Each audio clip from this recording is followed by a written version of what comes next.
So currently what my main project is this 1975 Reliant Scimitar SE5A.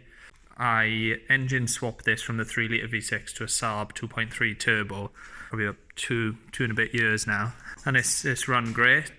But one of the weaknesses on it is it's got a 5-speed Vauxhall Omega gearbox, and I've got one here, and I ripped the teeth off first gear before.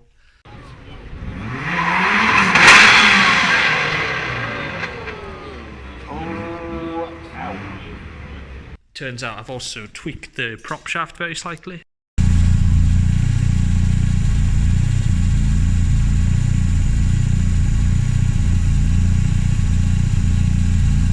So rather than have a prop shaft made up for this again got another Omega 5-speed in it, rather than spending all that money having the prop remade, I'm going to change the box. I am going for is this a BMW M5 F10 gearbox, DCT, so it's a dual clutch transmission, 7-speed flappy paddle thing. Conversion kits exist to put them in the more common conversions like anything K series or LS or Skylines with the RBs and all that and the 2JZs, but I like my Saab engine, so I'm going to keep the Saab engine in it.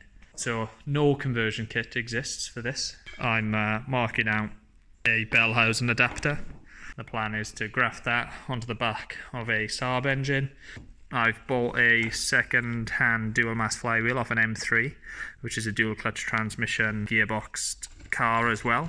So the input, which is bloody massive, like 40 odd mil, like 2.5 times the size of a standard manual gearbox, and quite hard for stuff like this to get machined on, so I've found so far.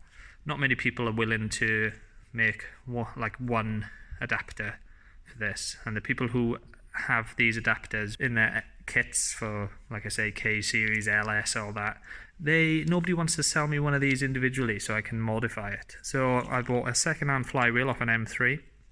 I'm going to drill it out, and then the plan is this is going to be mounted to a hub, which is then going to be matched up to the standard Saab flywheel, and then that is how I plan to join them together.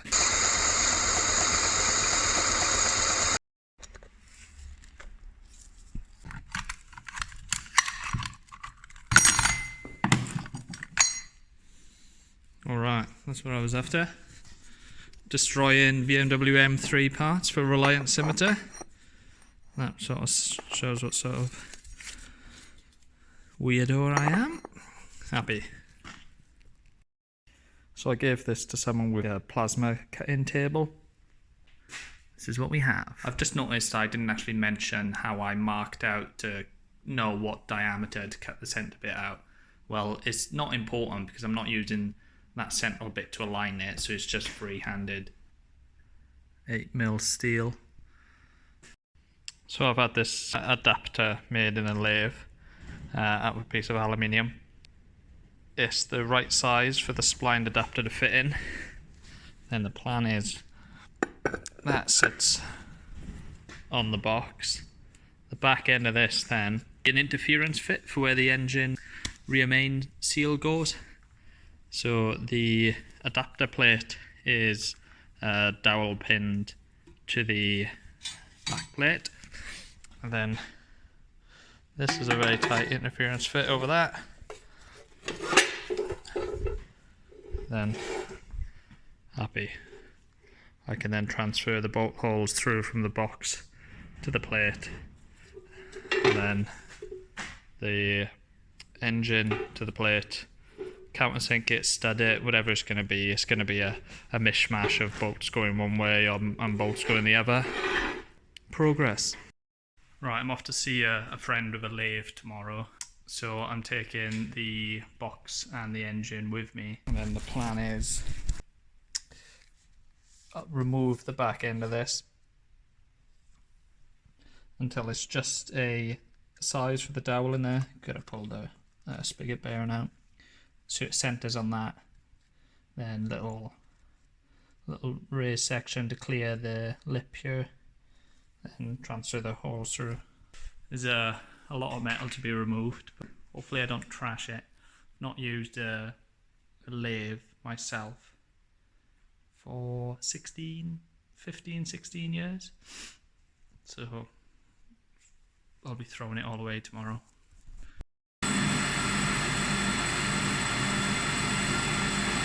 Many hours later. Okay, turn it down the lathe. That's the back end, which was huge, which originally fitted in the engine back plate to align the box and the engine up. What I've done now is turned it to the size of the flex plate.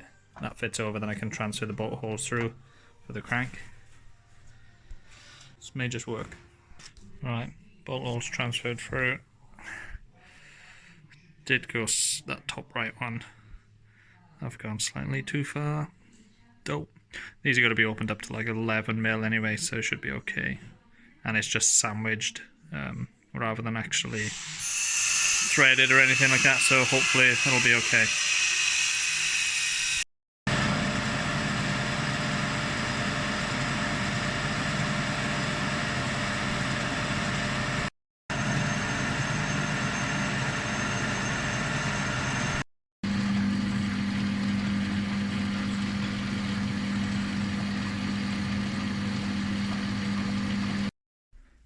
Right, happy I've finished this off, cut some threads into it, got it to the dimensions I need. That's the finished article, bellows and adapter, all bolted up in place. I had to add dowels for where it mounts to the engine. Probably didn't actually need to add them, but I did, and I'm not going to bother doweling the back plate to the box because there's zero movement in it, zero. So yeah, bolted up with 6 bolts to the box, and then there's 4 for the engine plus 1 for the starter that goes through as well. And yeah, happy with that. I might add one in at the bottom when I build the sump. Yeah, we'll see. I'm confident that I don't actually need any more because with a conventional clutch setup, you've got quite a lot of pressure trying to disengage the clutch, whereas there is none of that. There's no clutch. The clutches are internal on this, so there's no pressure trying to push the engine and box apart. So I'm happy, and yeah, I can always test and adjust and add more as I go along if I find anything needs beefing up. Flange adapter's all on, torqued up, Loctited in. These are Loctited on. This is on. I've added Loctite to these. Giving it a quick touch of black paint. I'm gonna slide them together and bolt it up. Just turned the engine over a few times, just on the crank pulley. No horrible noises, that's all good.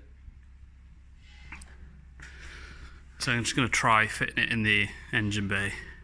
Get the engine to sit about where I need it to. And then I can make a deeper sump for it. Because at the moment this one's for the engine canted over. Remake these mounts, because again, they're for the engine sitting at that sort of angle. So yeah, give that a go.